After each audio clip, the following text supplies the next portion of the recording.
I don't think you'll disagree with my decision to put pasteurised and homogenised low-fat milk into the fail tier. But I'm going to work my way upwards, and right at the very top I've got a super tier that I've selected a food that I deem to be the best source of nutrition on a carnivore diet. So I'm just going to briefly cover why homogenised and pasteurised low-fat milk is such a bad product to consume. First of all, pasteurisation is a process of heat treating the milk to kill off the harmful bacteria and the microbes, which is a load of nonsense. Of course, in the process, we are destroying water-soluble vitamins, so your B vitamins, vitamin C. We're denaturing the protein and the fat somewhat. And of course, we are destroying the enzyme lactase to break down lactose, which can explain why so many people have a lactose intolerance issue. Homogenization is a process that milk undergoes where the fat globules are broken down into finer particles to prevent the separation of cream, because apparently that's so inconvenient that when we go to the fridge, we don't even want to shake the milk anymore. It's absolutely nuts. But this creates a real inflammatory liquid now, because these particles are so fine that they've been shown to slip through your gut. And so that can cause all sorts of problems. And of course, if it's low fat, that's not what we want on a carnivore diet or on a meat-based ketogenic diet. We want to be incorporating as much fats as we can handle. We don't want to be taking a product that once had fat and remove the fat. And apart from anything else, it's high in carbohydrate, lactose, which can be an issue for a lot of people.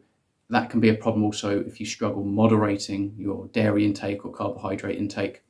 There's growth hormones, which I'm not a fan of, and we've also got this addictive nature with dairy products in general with the casomorphines. And so, look, my opinion is that milk is for babies. We're certainly not baby cows. We're adult humans, most of us. And so we should probably stay away from milk products, but certainly the pasteurised and homogenised low-fat milk. So moving up into tier E, I've actually selected all dairy products, including fermented dairy and even butter, which isn't always fermented, of course. I just don't think it's as optimal as meat sources.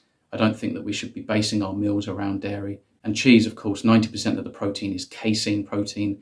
That can be a problem for many people, certainly people with autoimmune issues. And so I'm personally not a big fan of dairy. I've taken it out of my diet and I don't get any cravings. That's what I found, is that when you remove dairy, your cravings drop dramatically, for things like cheese and milk, etc. You don't have any kind of cravings for sweet. Plenty of people out there have pastoral genes, and so we'll do a little bit better to incorporate some dairy into the diet, but we don't need that much. Honestly, just a little bit of cheese as like a dessert or a condiment on your meal. I just personally feel better taking dairy out, and I can't justify putting them higher up on this list.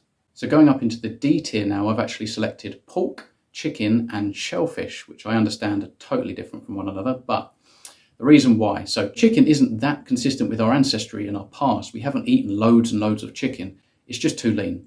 So I understand there is more fat in the legs, the thighs, the wings, etc., but it is too lean to base your carnivore diet around. Also, it's a monogastric animal. There's going to be some more problems potentially in the fats, especially if the chickens are consuming sort of grain, etc. A lot of these chickens don't live a very healthy life. And so I think if that's the kind of meat that you're sourcing, I would limit that.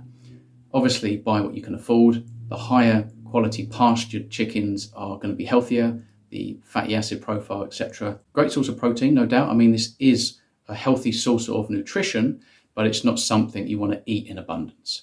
Now, pork is obviously higher in fat, so that's a good thing.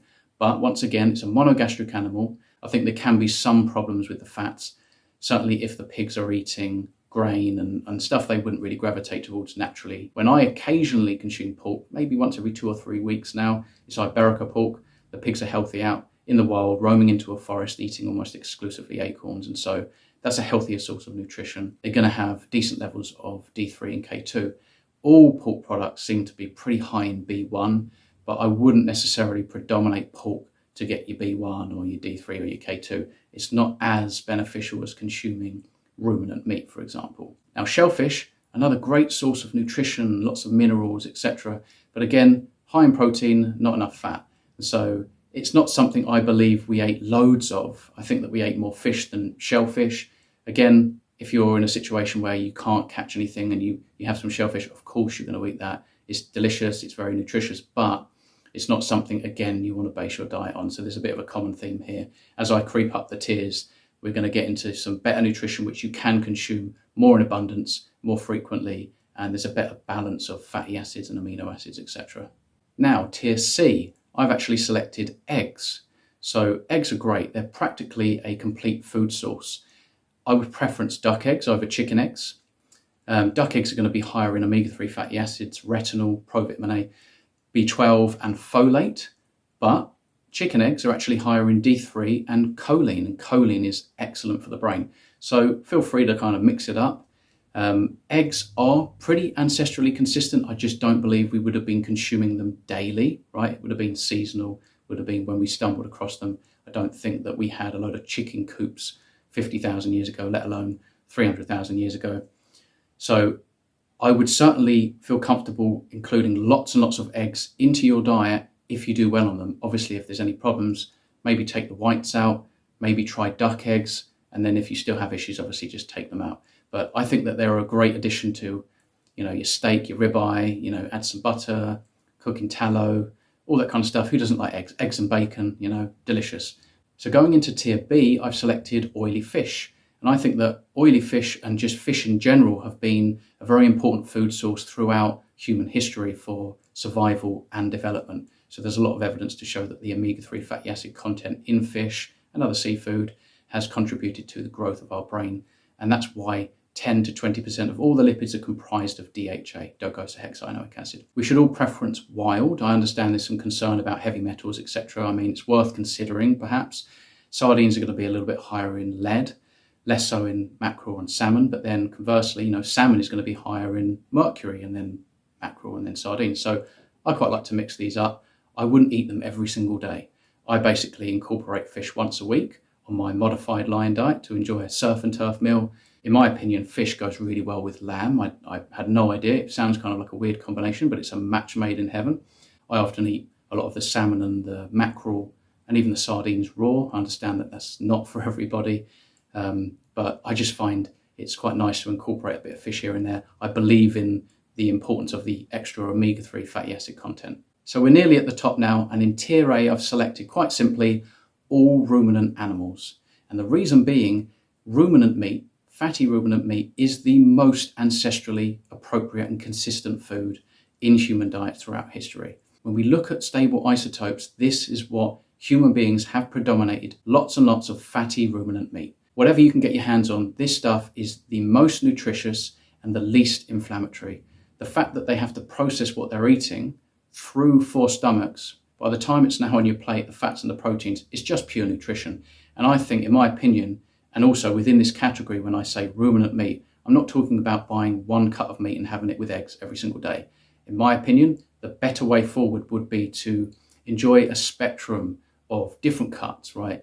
Mix it up. Have some rump, have some ribeye, have some sirloin, have some diaphragm, have some kidney. We don't all have to eat organs, but I think if you took, say, a cow, for example, and you worked your way through the cow, then you're going to get the perfect balance of nutrients, because there is every nutrient that is required for optimal human health within a cow.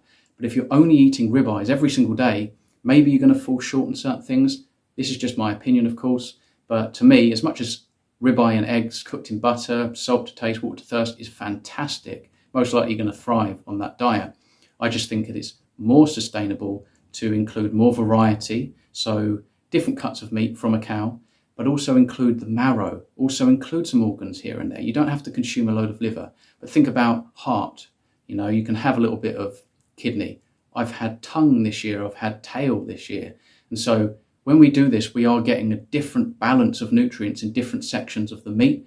And again, I made a video about this the other day, but a lot of us forget about marrow. And so if we're consuming things like venison, they are leaner, but if you're eating all of the fat around the shoulder and you're eating the fat around the organs that may have built up, if you're eating the marrow and then you're eating a big, variety of this animal, you're going to be ticking all the boxes in terms of the vitamins, minerals, amino acids, and fatty acids. Probably worth mentioning that the most sensitive individuals on this planet can only consume fatty red meat. If they consume anything else, they have problems. And it's interesting because Michaela Peterson springs to mind, and she's even said herself, she actually eats a lot of grain-finished ruminant meat. So it just goes to show, even if they're feeding on grain, that it's still right at the tippy top in terms of foods for human beings. You're probably thinking, what on earth goes into the super tier if you've put all of the ruminant animals into tier A? Well, what I thought I'd do is select what I believe is the healthiest ruminant animal, the most nutritious, and I'm going to put that into the super tier, and that is lamb or mutton.